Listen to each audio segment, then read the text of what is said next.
نحمدہ و نصلی علی رسول الکریم اما بعد فاعوذ باللہ من الشیطان الرجیم بسم اللہ الرحمن الرحیم۔ محترم بزرگ اور دوستو عزیز بھائیو، انشاءاللہ آج کی مجلس میں آپ حضرات کے سامنے جو عنوان میں نے پیش کرنا ہے وہ یہ ہے کہ زلزلہ آنے کی علامات اور نشانیاں کیا ہیں۔ زلزلہ آنے سے پہلے کچھ علامات ہوتی ہیں، نشانیاں ہوتی ہیں۔ وہ کون سی علامات ہیں، کون سی نشانیاں ہیں، جب وہ پوری ہو جائیں تو اس کے بعد زلزلہ آتا ہے۔ تو حدیث پاک میں آتا ہے کہ کسی آدمی نے حضرت امی عائشہ الصدیقہ رضی اللہ تعالی عنہ سے پوچھا کہ زلزلہ کیوں آتا ہے، زلزلہ کب آتا ہے؟ تو حضرت عائشہ الصدیقہ رضی اللہ تعالی عنہ نے اس کے جواب میں زلزلہ آنے کی 3 علامات بیان فرمائیں، 3 نشانیاں بیان فرمائیں کہ اگر یہ علامات پوری ہو جائیں تو پھر زلزلے کا انتظار کرو، زلزلہ آئے گا۔ محدثین حضرات فرماتے ہیں کہ صحابہ کرام رضی اللہ تعالیٰ عنہم اجمعین نے جو کچھ دین کے بارے میں بیان فرمایا ہے تو صحابہ رضی اللہ تعالیٰ عنہم کا یہ بیان بھی حدیث پاک شمار ہوتا ہے، اس لیے کہ دین کے معاملے میں صحابہ رضی اللہ تعالیٰ عنہم نے کبھی اپنی رائے پیش نہیں کی۔ دین کے معاملے میں وہ کچھ بیان کیا جو اللہ کے رسول صلی اللہ علیہ وسلم سے سنا ہے، اللہ کے رسول صلی اللہ علیہ وسلم سے جو کچھ سیکھا ہے۔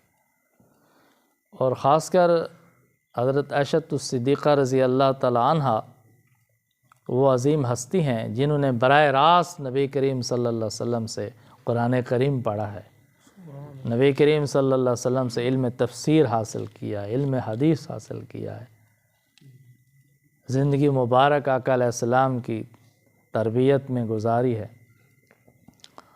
اللہ تعالیٰ نے علم کا وافر حصہ عطا فرمایا تھا۔ بہت سارے صحابہ رضی اللہ تعالیٰ عنہم حضرت عائشہ رضی اللہ تعالیٰ عنہ کے شاگرد ہیں، علمی مہارت اللہ تعالیٰ نے عطا فرمائی تھی۔ تو کسی آدمی نے حضرت عائشہ رضی اللہ تعالیٰ عنہ سے پوچھا کہ زلزلے کیوں آتے ہیں، زلزلہ آنے کی علامات کیا ہیں؟ تو حضرت عائشہ رضی اللہ تعالیٰ عنہ نے ارشاد فرمایا کہ زلزلہ آنے کی 3 علامات ہیں۔ کتنیاں؟ 3 علامات ہیں، 3 نشانیاں ہیں۔ ایک علامت یہ ہے کہ جب عورتیں غیروں کے لیے خوشبو لگانا شروع کر دیں تو یہ زلزلہ آنے کی علامت اور نشانی ہے۔ عورتیں اپنے خاوند کے لیے خوشبو استعمال نہ کریں بلکہ غیر محرم مردوں کے لیے، غیروں کے لیے، غیروں کو اپنی طرف متوجہ کرنے کے لیے، غیروں کو اپنی طرف مائل کرنے کے لیے تیز خوشبو لگانا شروع کر دیں تو سمجھو کہ یہ زلزلے کی علامت پوری ہو گئی۔ اور دوسری علامت یہ بیان فرمائی کہ جب غیر مردوں کے سامنے، غیر محرموں کے سامنے عورت ننگا ہونے میں کوئی جھجک محسوس نہ کرے تو یہ بھی زلزلے کی ایک علامت ہے کہ جب عورتیں بے پرد ہو جائیں، ننگی ہو جائیں اور پھر جھجک بھی محسوس نہ کریں، کوئی حیا محسوس نہ کریں، شرم محسوس بلا جھجک غیر مردوں کے سامنے بے پرد ہو کر آنا شروع کر دیں تو سمجھو کہ پھر یہ زلزلے کی علامت پوری ہو گئی۔ پھر بے پرد ہونے کی بھی درجات ہیں، ننگا ہونے کے درجات ہیں۔ تو ان میں ایک یہ ہے کہ عورت کا چہرہ کھل جائے غیر محرموں کے سامنے، غیر مردوں کے سامنے، یہ بھی بے پرد ہونا ہے، چہرے کا ننگا ہو جانا، یہ بھی ننگا ہو جانا، سر کے بال ننگے ہو جائیں، یہ بھی بے پردگی ہے، ننگا ہو جانا ہے۔ آج کل تو نعوذ باللہ من ذالک ایک فیشن بن چکا ہے کہ عورتیں جو ہے نا وہ خاص کر نوجوان لڑکیاں جو ہیں وہ سر پہ دوپٹہ نہیں کرتی، اس کو فیشن سمجھ رہے ہیں، اور لباس ایسے آ گئے ہیں کہ ان کا بازو آدھے ہیں، آدھا بازو نظر آ رہا ہے، تو جسم کے کتنے حصے ہیں جو ننگے ہو رہے ہیں؟ چہرہ ننگا ہو گیا، سر ننگا ہو گیا، بازو ننگے ہو گئے۔ بعض عورتوں کے لباس کے فیشن ایسے ہیں، ان کا سینہ نظر آتا ہے، سینے پہ پردہ نہیں ہوتا، اور اس کو وہ کوئی گناہ بھی نہیں سمجھ رہے، محسوس بھی نہیں کر رہے ہیں اس کو کہ ہم بھی کوئی غلطی کر رہی ہیں، ہم کوئی بری بات کر رہے ہیں۔ حتیٰ کہ ایک عجیب بات یہ سامنے آئی ہے کہ جو عورتیں حج کرنے کے لیے، عمرہ کرنے کے لیے جب بیت اللہ شریف کا طواف کر رہی ہوتی ہیں، اللہ کے گھر کا طواف کر رہی ہوتی ہیں، اس وقت بھی ان کا چہرہ بے پرد ہوتا ہے۔ کتنی بڑی اللہ کا گھر ہے اور عظیم عبادت ہے، بہت مقدس عبادت ہے کہ اللہ کے گھر بیت اللہ شریف کا طواف کر رہی ہیں اور اس دوران بے پردگی ہو رہی ہے تو گناہ ہو رہا ہے۔ اور پتہ نہیں کہاں سے انہوں نے یہ سیکھ لیا ہے کہ طواف کے دوران جو ہے منہ کو نہیں چھپانا چاہیے، یہ غلط فہمی لگی ہے۔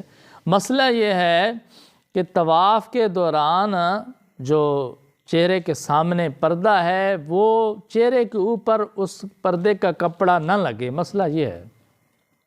مسئلہ یہ ہے کہ وہ پردے والا کپڑا چہرے کے اوپر، چہرے کی جلد پر نہ لگے۔ یہی تو دلیل ہے چہرے کے پردے ہونے کی کہ اگر سامنے کپڑا ہی نہ ہو تو پھر منع کیوں کیا گیا کہ چہرے پر کپڑا نہ لگے؟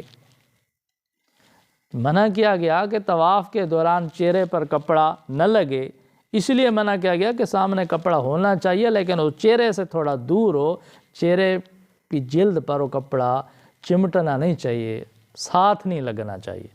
یہ مطلب نہیں ہے کہ چہرہ کھول دیں عورتیں، بے پرد ہو جائیں۔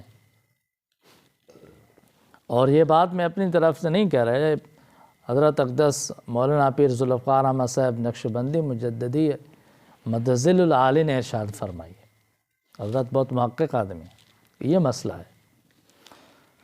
تو اسی طرح آج کل یہ تو وہ عورتیں ہیں جو کچھ نہ کچھ اپنے آپ کو دیندار بھی سمجھتے ہیں، اور کچھ عورتیں وہ ہیں جو بالکل بے حیا ہو گئی ہیں، بے شرم ہو گئی، حیا ان میں ختم ہو گئی ہے، بے شرمی ہو گئی ہیں، تو وہ جو ہے ان کا جسم کا اکثر حصہ بے پرد ہو چکا ہے، ننگا ہو چکا ہے، اور الٹا وہ فخر محسوس کر رہی ہیں، اس کے لیے کوئی جھجک محسوس نہیں کر رہی۔